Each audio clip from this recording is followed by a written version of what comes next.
I'm happy to join with you today in what will go down in history as the greatest demonstration for freedom in the history of our nation. 50 years ago, a great American, in whose symbolic shadow we stand today, signed the Emancipation Proclamation. This momentous decree came as a great beacon light of hope to millions of Negro slaves who had been seared in the flames of withering injustice. It came as a joyous daybreak to end the long night of their captivity. But 100 years later, the Negro still is not free.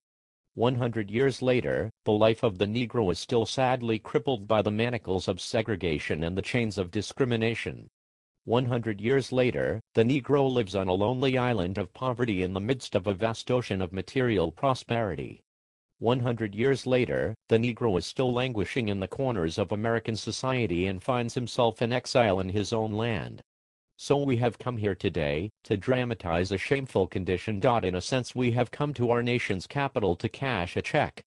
When the architects of our republic wrote the magnificent words of the Constitution and the Declaration of Independence, they were signing a promissory note to which every American was to fall heir. This note was a promise that all men, yes, black men as well as white men, would be guaranteed the unalienable rights of life, liberty, and the pursuit of happiness. It is obvious today that America has defaulted on this promissory note insofar as her citizens of color are concerned. Instead of honoring this sacred obligation, America has given the Negro people a bad check, a check which has come back marked insufficient funds. But we refuse to believe that the Bank of Justice is bankrupt. We refuse to believe that there are insufficient funds in the great vaults of opportunity of this nation.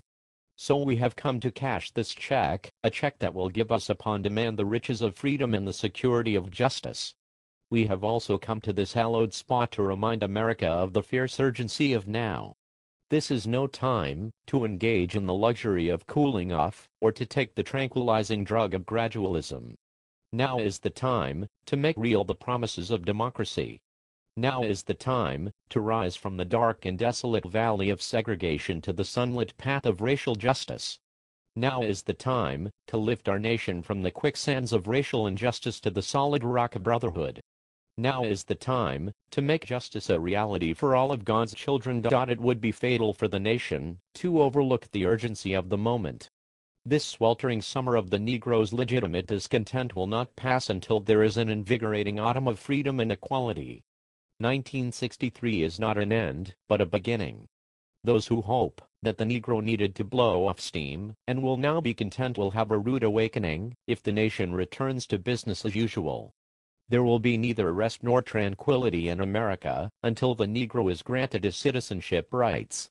The whirlwinds of revolt will continue to shake the foundations of our nation until the bright day of justice emerges, but there is something that I must say to my people who stand on the warm threshold which leads into the palace of justice.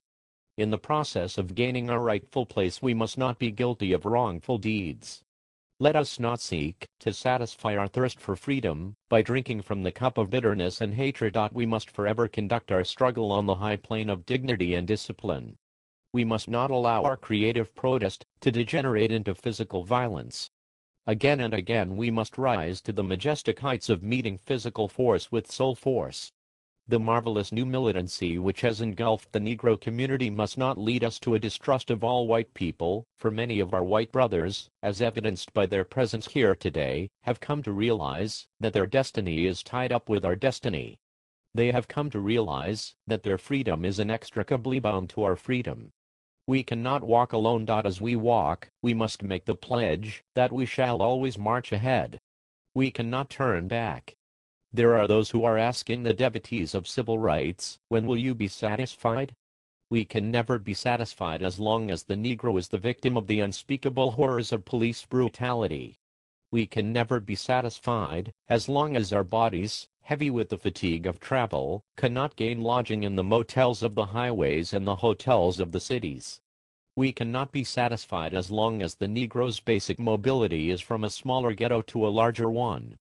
We can never be satisfied as long as our children are stripped of their selfhood and robbed of their dignity by signs stating for whites only.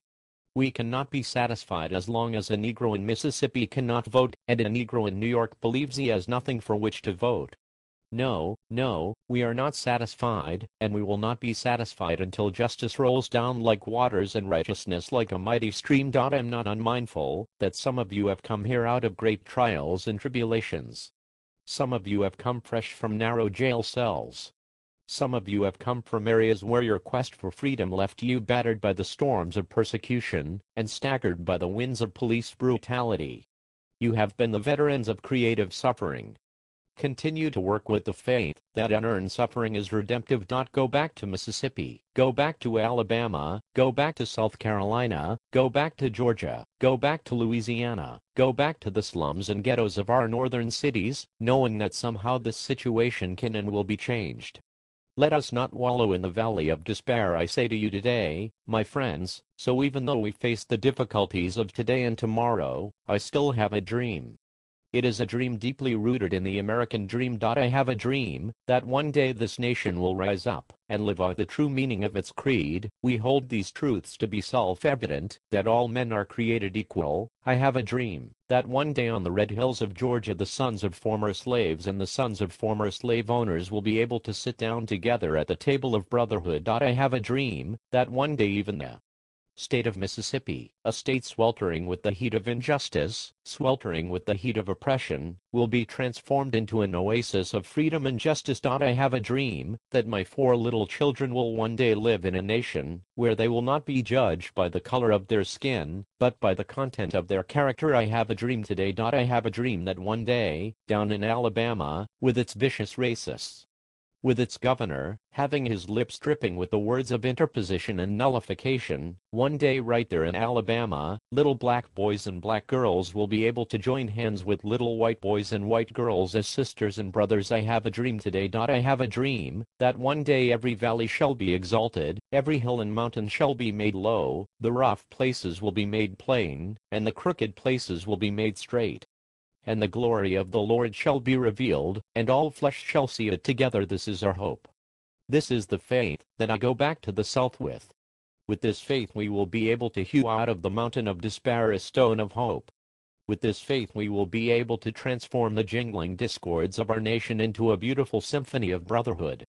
With this faith we will be able to work together, to pray together, to struggle together, to go to jail together, to stand up for freedom together, knowing that we will be free one day. This will be the day when all of God's children will be able to sing with a new meaning, my country, 'tis of thee, sweet land of liberty, of thee I sing.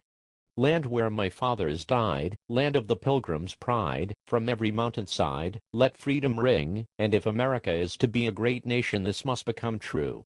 So let freedom ring from the prodigious hilltops of New Hampshire. Let freedom ring from the mighty mountains of New York.